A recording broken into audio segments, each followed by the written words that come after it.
নতুন বছৰৰ প্ৰাক্ষণত সকলো কণ্ঠশিল্পী ব্যস্ত হৈ পৰে নতুন নতুন গীতক লৈ আৰু প্ৰত্যেকে নতুন নতুন সৃষ্টিৰে শ্ৰোতা দৰ্শকৰ মাজত নিজৰ এক সুখ পৰিচয় দিবলৈ চেষ্টা কৰে আৰু এই সময়খিনিত সকলো ষ্টুডিঅ'তে ব্যস্ত থকা দেখা যায় কণ্ঠশিল্পীসকলক।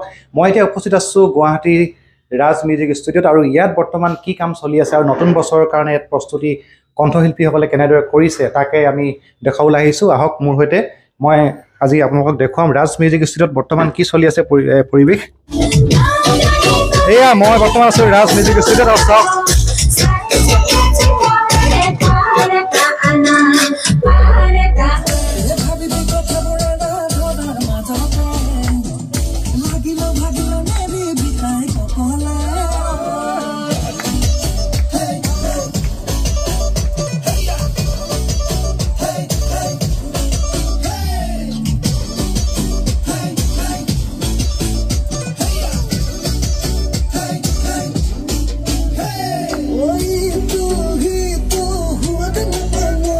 মই বৰ্তমান আছোঁ এতিয়া যিহেতু কৈছিলোঁ ৰাজ মিউজিক ষ্টুডিঅ'ত আৰু যিহেতু নৱবৰ্ষৰ প্ৰাক্ষণত প্ৰত্যেকজন কণ্ঠশিল্পী ব্যস্ত হৈ পৰে আৰু ষ্টুডিঅ'ত যথেষ্ট ভিৰ হয়, নতুন নতুন গীতৰ সৃষ্টি হৈ থাকে।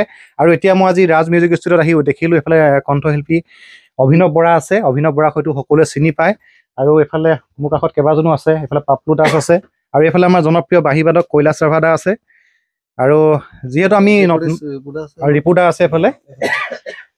যিহেতু আমি নতুন বছৰৰ প্ৰাক্ষণত আমি ষ্টুডিঅ'ত ঘূৰি আছোঁ, ক'ত কেনেদৰে কণ্ঠশিল্পীসকল ব্যস্ত হৈ আছে, কি কি গীত নতুন সৃষ্টি কৰিছে। আজি আপোনাক লগ পালোঁ ইয়াতে। বৰ্তমান কি চলি আছে পৰিকল্পনা? বৰ্তমান আমাৰ এটি গীত আজি বহুত দিনৰ পৰাই, গীতটিৰ নাম হৈছে খুটুং খাটাং। ইতিমধ্যে অসমৰ ৰাইজৰ মাজত খুটুং খাটাং নামটো অলপ প্ৰচলিত হৈ পৰিছে আৰু এই গীতটিৰ সৃষ্টি একচুৱেলি মৰাণৰ পৰা হৈ আহিছে।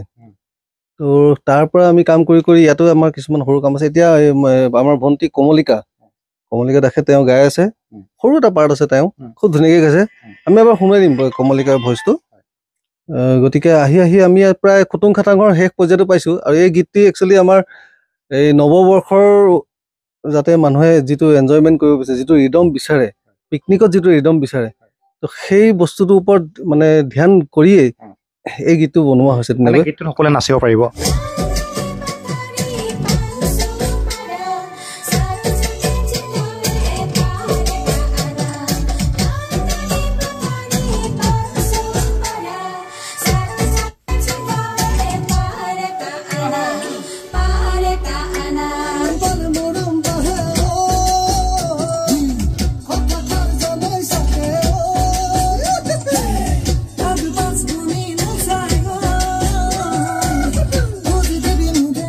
একচুৱেলি গীতটো কুসুম কৈলাশ আৰু মোৰ ডুৱেট হয়।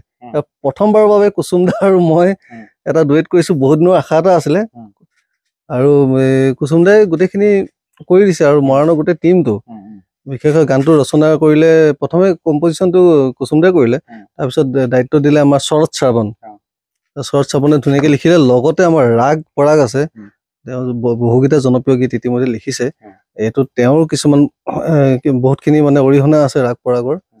আৰু আহি আমি প্ৰায় শেষ কৰিছোঁ গানটো, অলপমান কাম আছে। তাৰপিছতে আমি ডিচেম্বৰৰ ফাৰ্ষ্ট উইক মানত গানটো আমি ইতিমধ্যে শেষ কৰিম আৰু আমাৰ ডাইৰেক্টৰ আছে আমাৰ মাজত, আমাৰ পাপলু দাস আছে, সকলোৰে লগত কথা পাতিম। আৰু তাৰ পূৰ্বে কৈছোঁ এইবাৰ নৱবৰ্ষত যিসকল বিহুতে হওক বা বনভোজস্থলীতে হওক ৰাইজে নাচিব পাৰিব। খুটুং খাটাং আহি আছে সম্পূৰ্ণ এটা একচুৱেলি গীত সম্পূৰ্ণ এইটো এটা বেলেগ এটা ৰিদমটো সম্পূৰ্ণ বেলেগ। এইটো প্ৰথম এবাৰ অসমৰ ৰাইজৰ মাজত এটা যাব। এইটো ৰিদমটো অকণমান ইউনিক হয়। ক্লেঞ্জে ইয়াৰ মিউজিকটো কৰিছে আৰু ক্লেঞ্জৰ মিউজিকটো চবেই চিনি পায়, জানে য়াংষ্টাৰ টিনেজাৰৰ মাজতো খুবেই প্ৰচলিত তাৰ মিউজিক, খুব ধুনীয়াকৈ মিউজিক কৰিছে। আৰু মই এডিশ্যনেল মিউজিকখিনি মই কৰিছোঁ। মিক্স মাষ্টাৰিংখিনি কাম বাকী আছে, দিগন্ত বৰদলৈ দায়ে কৰিব আমাৰ ককাইটো। গতিকে আৰু অকণমান কাম আছে, বেছি নাই আৰু। ঠিক আছে, খুটুং খাটাংটো ৰাইজে শুনিবই আৰু খুটুং খাটাং যে হিট হ'ব আমি গীতটো শুনিলোঁ ইতিমধ্যে গম পাইছোঁ। এই গীতটোক বাদ দি আমি দুটামান কথা পাতিব বিচাৰোঁ। যিহেতু আপোনাক ফটোতে লগ পোৱা নাযায়, আপোনাৰ পূৰ্বেও আপুনি কেইবাটাও জনপ্ৰিয় গীত উপহাৰ দিছে অসমৰ শ্ৰোতাক আৰু তাৰ ভিতৰত আপোনাৰ যিবিলাক সৃষ্টি আছিলে সৃষ্টিবিলাক অলপ সুকীয়া আছিলে। আগত যিসমূহ গীত আপুনি সৃষ্টি কৰিছে, মা বুলি এটা আপোনাৰ গীত আছিলে, জয়া অসম বুলি এটা আছিলে আপোনাৰ, আৰু আপোনাৰ বাচি খাবা জাগি হ'বা। জয়া অসমৰ কথা, জয়া অসম বুলি তুমি উল্লেখ কৰোঁতে মানে মই কওঁ যে জয়া অসম গানটো 2012 চনৰ আছিলে। আমি এই পাপলু আছেই আৰু মোৰ গোটেই বন্ধুখিনি আছে, ভাইসকল আছে, কৈলাশ দাও আছে। জয় অসম আমি ৰিপৰ্টাৰ মেইন মানুহ জয় অসমৰ। গতিকে জয় অসম যেতিয়া কৰিছিলোঁ সেইটো সময়ত ছ'চিয়েল মিডিয়া আজিৰ দৰে মানে ছ'চিয়েল মিডিয়া এনেকুৱা এক্টিভ নাছিলে। তো সেই সময়ত কেৱল নিউজ চেনেল বা আমাৰ চেনেলবিলাকতে বাজিছিলে গানটো। কিন্তু ভাল লাগিছে মোৰ বৰ্তমান সময়ত যে জয় অসম ভাইৰেল হৈ পৰিছে, ছ'চিয়েল মিডিয়াত ভাইৰেল হৈ পৰিছে। আৰু কোনোবা এটা পেজত সেইদিনা মই দেখিলোঁ 1 মিলিয়ন পাৰ হৈ গৈছে। এই মৰমটো আজিৰ সময়ত দেখি মই ভাল পাইছোঁ। 2012তে কৰা গান, 2012ত কৰা গান, যিটো সময়ত ছ'চিয়েল মিডিয়া আজিৰ দৰে মানে কোনো ধৰণৰ প্ৰভাৱ নাছিলে। কেৱল টেলিভিশ্যনৰ ওপৰত ভিত্তি কৰি আমি গানবিলাক কৰি আছিলোঁ। তো সেই গানটো আজিৰ সময়ত যে ভাইৰেল হৈছে সেইটো মোৰ কাৰণে বহুত ডাঙৰ কথা। ভাল লাগিছে সেই কথাটো। আৰু আমি এনেকুৱা ধৰণৰ কথাবিলাক হ'লে প্ৰেৰণা পাওঁ, উৎসাহ পাওঁ নতুন নতুন কাম কৰি যাবৰ কাৰণে। বিশেষকৈ গীতটোৰ কথাও যথেষ্ট সাম্প্ৰতিক সময়ৰ লগত সেইটো এটা তুমি দেশ জাতীয়তাবোধৰ বস্তু আছে, তাত দেশপ্ৰেম আছে আৰু সম্প্ৰীতিও আছে। গতিকে তেনেকুৱা এটা গীত যে জয় অসম, আমি যিবিলাক আজিৰ সময়ত ভুগি আছো, এই গানটো সুধিলে গম পাব। অভিনৱ বৰাৰ বিষয়ে হয়তো বহুত কথা নাজানে, তেওঁ এজন কণ্ঠশিল্পী হিচাপে হয়তো বহুতে চিনি পায়, কিন্তু তেখেতে লুকাই চুৰ কৰি বহুত কামেই কৰি আছে। সেয়া হয়তো অসমৰ বহুতো দৰ্শকে জ্ঞাত নহয়। আমি জানিব পাৰিছোঁ আপুনি যি মিউজিকৰ লগতো কিবা কাম কৰিছিল, আৰু আপুনি এজন সংগীত পৰিচালক বুলি আমি জানিব পাৰিছোঁ। সেইটো কথা কিন্তু অসমৰ দৰ্শকে নাজানে। মানে ঘটনাটো এনেকুৱা হ'ল, নিজৰ গানবিলাক কৰি থাকোঁতে ভাই বন্ধুবিলাকৰ গানবিলাক কৰিব ধৰিলোঁ। তো ভালো পালে তেওঁলোকে। তেনেকৈ কৰোঁতে বহুখিনি সংগীত পৰিচালনা বহুখিনি কৰিলোঁ। শেহতীয়াকৈ মই তৰালি বাৰ প্ৰায়ভাগ গানৰে তেখেতক মই এছিষ্ট কৰোঁ। আৰু মোৰ নিজৰ সংগীত পৰিচালনা বহুত, জুবিন দাৰো মোৰ গান, হিন্দী গান বিশেষকৈ এক নজৰ, ৰাঞ্জনা, এইবিলাক। আৰু আপুনি আছিলে নেকি? ৰাঞ্জনা মই কৰিছিলোঁ। আপুনি মিউজিক কৰা নেকি? মই মিউজিকটো কৰিছোঁ, কম্প'জিশ্যন মোৰে আছিলে। সেইটো এটা হিট গান আছিলে। এইটো যথেষ্ট হিট গান। আৰু জি মিউজিকৰটো বহুত ধুনীয়া গান আছিলে। এক নজৰ আছিলে এটা। তেনেকৈ আৰু নাকাজ আজিজৰ লগতো কাম কৰিবলৈ মোৰ সৌভাগ্য হৈছিলে। মই মিউজিক এৰেঞ্জমেণ্টৰ মাজতে মানে মোৰ মিউজিক এৰেঞ্জমেণ্টৰ যিটো পোকটো মানে অলপ বেছিকৈ উঠিছিলে। শেহতীয়াকৈ আকৌ বোলো অলপ সেইটো কাম অকণমান ৰখাই ছিংগিং লাইনটোত অকণমান বেছিকৈ গুৰুত্ব দি আছোঁ। হয়, অসমত এনেকুৱা বহুত এতিয়াও কণ্ঠশিল্পীয়ে হওক বা বিভিন্ন শিল্পী আছে যি নিজক ইমান লাইমলাইটত ৰাখিব নিবিচাৰে, তলে বহুত ভাল কাম কৰি থাকে। আৰু তাৰ ভিতৰত এজন অন্যতম হৈছে অভিনৱ বৰা। ভাল লাগিছে। খুটুং খাটাংলৈ শুভেচ্ছা থাকিল। কি ক'ব দৰ্শক? খুটুং খাটাঙৰ বিশেষকৈ ক'ব বিচাৰোঁ যে সেইটো এটা খুটুং খাটাং বুলি ক'লে মানুহে আচৰিত, কি খুটুং খাটাং?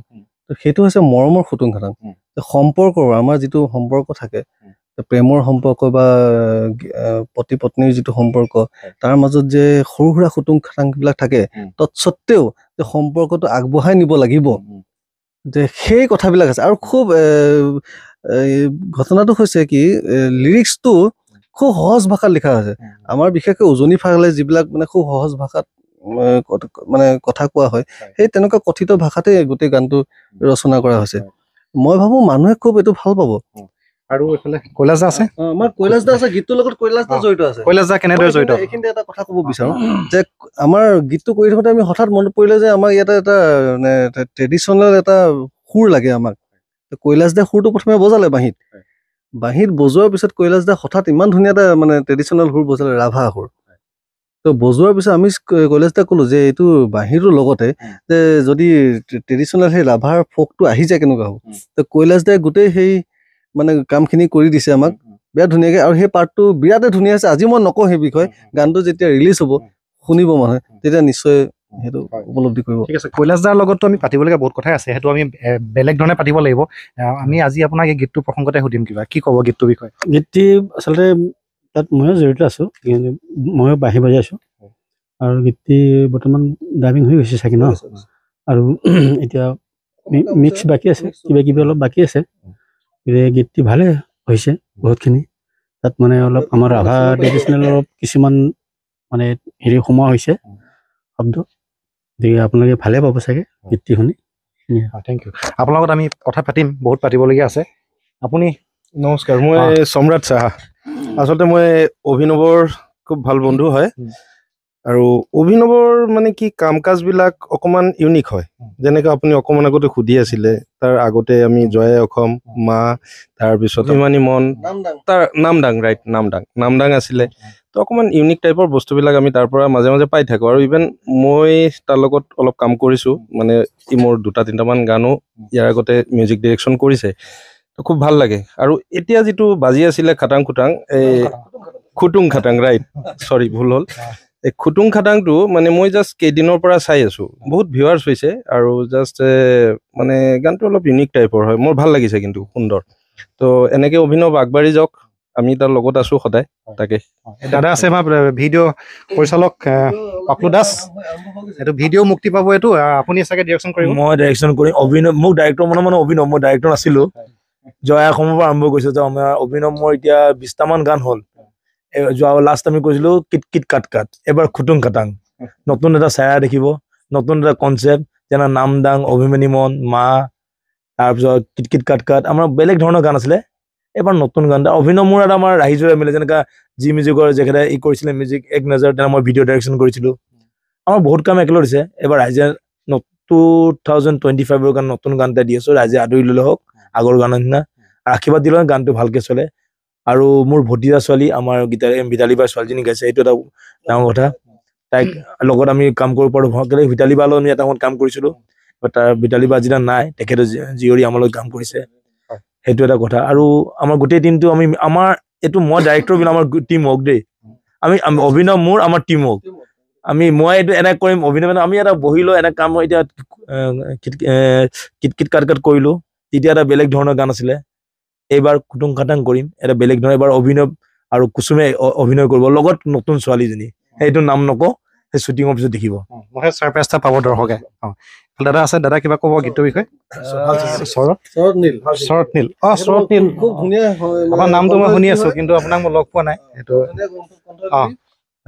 নমস্কাৰ অভিনৱৰ এই নতুন গান তাৰ অভিনৱৰ বাকী গানখিনি শুনিছে নাম দঙৰ পৰা জয়া অসমৰ পৰা যিমানখিনি গান আছিলে চবেই অসমৰ ৰাইজে আদৰি লৈছে এটা নতুনত্ব থাকে আৰু ইয়াৰ লগত এতিয়াৰ নহয় যেতিয়াৰ পৰা আমি গুৱাহাটীত আৰু বিশেষকৈ এইটো ষ্টুডিঅ'ত আমি সদায় আড্ডা মৰাৰ নিচিনা হয় ইয়াতে গোটেই সৃষ্টিবিলাক ইয়াৰ পৰা হয় গীত আনবিলাক আমি ফাৰ্ষ্ট এডিশ্যনটো আমিও কৰিছিলোঁ গোটেইখিনি কৰিছিলে আমি গানো গাইছিলোঁ তাত গতিকে তেতিয়াৰ পৰাই সেইখিনি জড়িত আৰু এতিয়া খুটুং খাটাং ইয়াৰ লগত নিজেই অকণমান ভাল ইয়াৰ নিজৰ এটা থাকেই নিজস্বতা তাৰ লগতে অসমৰ চবেই জানে কুসুম কৈলাশ তেখেতৰ বস্তুবিলাক সদায় ইউনিক হয় গতিকে তেওঁ যেতিয়া জড়িত আছে লগত আছে মিউজিক কৰিছে ক্লাঞ্জৰ মিউজিকবিলাক সদায় অকণমান বেলেগ ধৰণৰ হয় গতিকে ৰাইজে এটা নতুনত্ব এটা পাব আৰু এতিয়ালৈকে যিমানখিনি ৰিলবিলাক দি আছে চবেই ভিউজবিলাক চব হাই হৈ গৈছে আৰু এইটো ট্ৰেণ্ডত থাকিলে মানে নিশ্চয় গানটো এটা বেলেগ এটা হেৰিলৈ যাবগৈ বুলি আশা কৰিছোঁ আৰু ৰাইজে আদৰি ল'ব বুলি ভাবিছোঁ নিশ্চয় নামটোৱে যথেষ্ট ব্যতিক্ৰম খুটুং খাটাং আৰু খুটুং খাটাং নামটোৱে হয়তো দৰ্শকক আকৃষ্ট কৰিব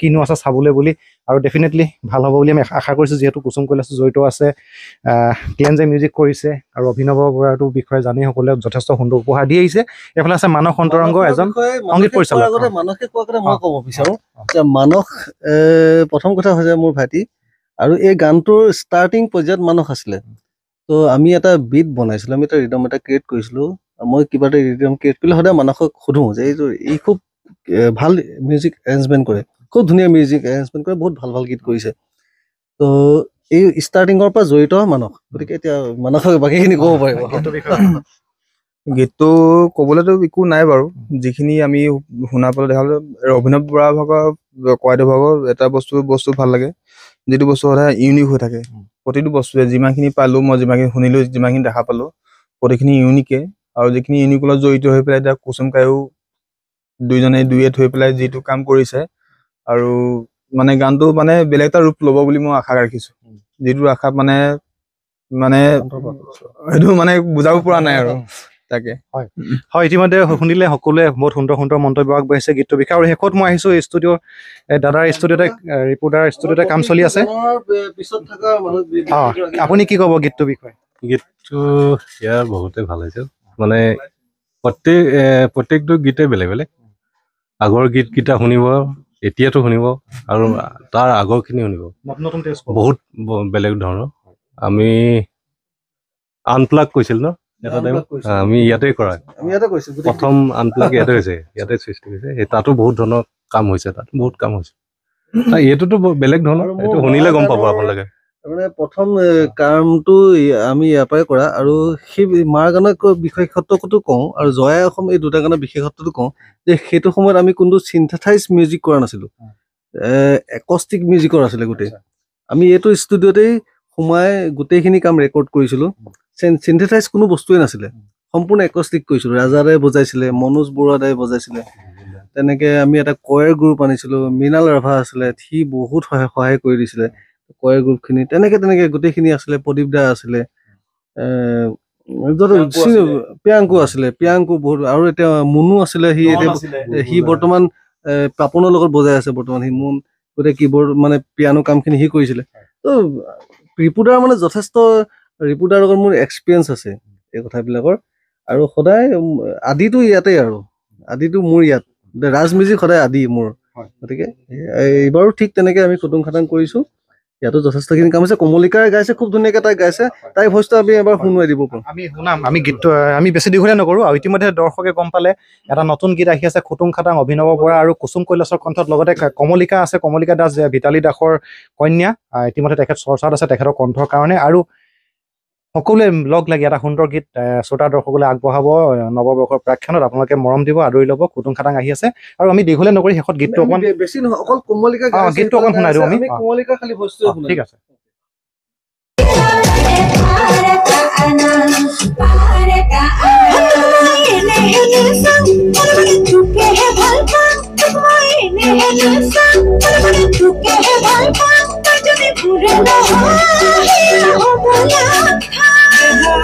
Pura